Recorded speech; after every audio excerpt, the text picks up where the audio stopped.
How do doctors diagnose heart failure? Good morning and welcome in today's episode of our heart failure awareness series, where we learn on how heart failure is diagnosed. Every diagnosis begins with a question. Doc, why am I breathless? Why am I getting tired easily? Why are my legs swelling? And finding the answer isn't about a single test. It's about connecting the dots between your story, your symptoms, and how your heart is performing.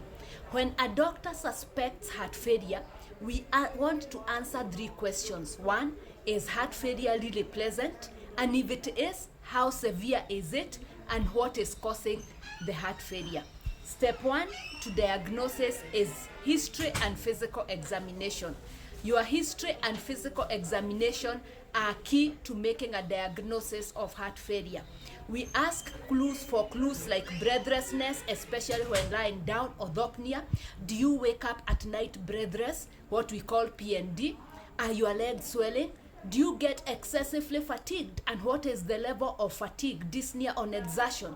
And then we move on to a further examination, a thorough physical examination. We examine your lungs. Are there any crackles or abnormal sounds? We examine your cardiovascular system. Is your JVP, your neck veins, are they engorged? JVP distension. We auscultate the heart for abnormal sounds, which we call murmurs, or even a third heart sound. And clinically, we have what we call a Flemingham's criteria that help us make a diagnosis. We have either two major criteria or one major plus two minor. What are the major clues to heart failure? Orthopnea, PND, neck vein, distension, pulmonary edema, cardiomegaly. All these are major clues to heart failure. Other minor clues are very fast heartbeat, ankle swelling, weight loss.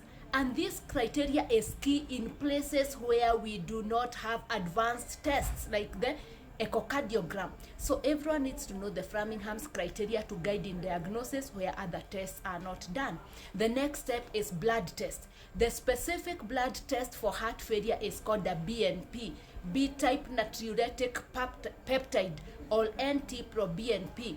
These are hormones that are released when the heart is stretched. So if you have heart failure, your BNP will be high, and a low BNP makes heart failure unlikely. I'll discuss that in the next episode.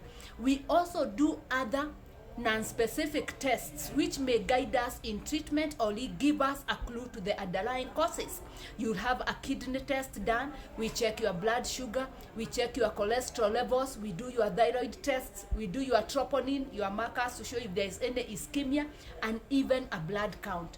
All these are non-specific tests to guide in treatment or look for an underlying cause. But the specific blood test for heart failure is a BNP, B-type natriuretic peptide. The other step is now the imaging tests, and we have two main tests for heart failure, an ECG and an echocardiogram. ECG looks at rhythm disorders. It can also tell us if the heart is enlarged, but the echocardiogram is the gold standard to diagnosing heart failure. I'll discuss this in part 2 of the diagnosis, ECG, echo, and the BNP. And finally, the final step is looking for the underlying cause. Additional tests may be required to help us make a diagnosis. You may be sent for a cardiac CT, cardiac MRI to look at the heart in details. We may do a coronary angiogram to check for blocked arteries. We may do a Holter monitor if we suspect rhythm disorders. So please remember, diagnosis gives us direction. Is heart failure present? And if present, what is the cause and the severity? And the main tests for diagnosing heart failure is a blood test called a BNP, an ECG, and an echocardiogram, which I will discuss later.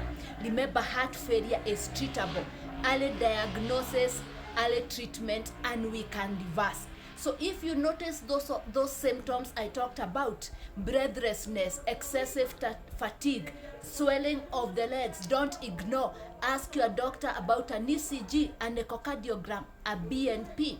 Early diagnosis leads to early treatment. And remember, there is hope.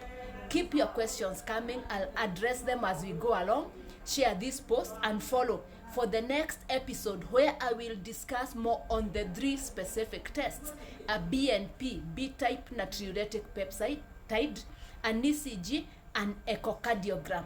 Stay tuned. Dr. Beatrice Muthui-Mutua, saving lives one heart at a time.